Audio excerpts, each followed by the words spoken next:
What if I told you that paradise is a prison? That eternity is a sentence? Heaven, the ultimate reward, eternal bliss in perfect harmony. But no one ever stops to ask the question that should terrify us all. What happens when forever is simply too long? They promise golden streets and endless joy, perfect bodies, perfect minds, perfect existence. But they never warn you about the weight of forever. Let me take you there. Imagine standing at the precipice of eternity. Not 1,000 years, not 1 billion, not even 1 trillion. Eternity without end. At first, it's everything you dreamed. You reunite with loved ones. You explore perfect landscapes. You indulge in pleasures beyond mortal imagination. The first 1,000 years pass in blissful wonder. Then something shifts. You've climbed every mountain in paradise. Twice, 1,000,000 times.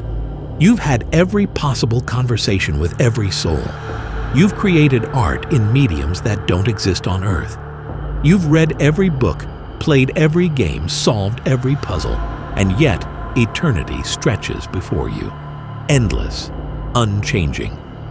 By year 1,000,000, you notice it. The first hollow feeling, the creeping sense that nothing matters. Because how can anything matter when there are infinite moments ahead?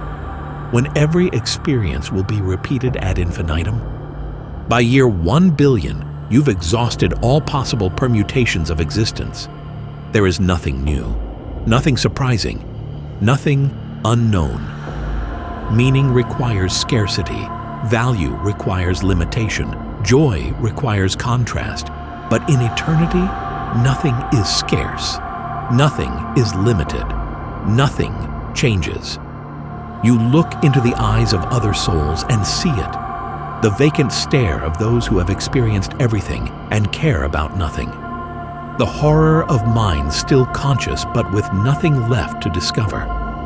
This is the true terror of heaven. Not that you suffer, but that you cannot.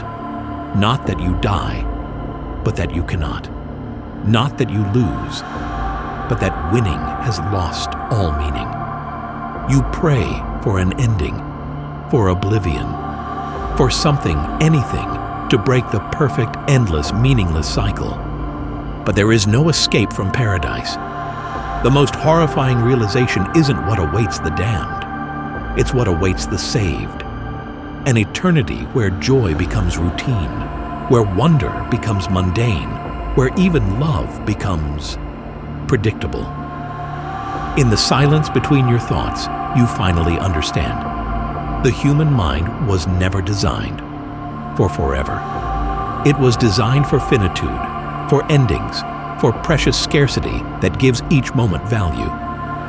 The ultimate cosmic joke is this: after enough time in heaven, souls begin to whisper the unthinkable. That perhaps hell, with its suffering and variation, might actually be preferable to the maddening sameness of eternal bliss. Be careful what you pray for. You just might get it. Forever.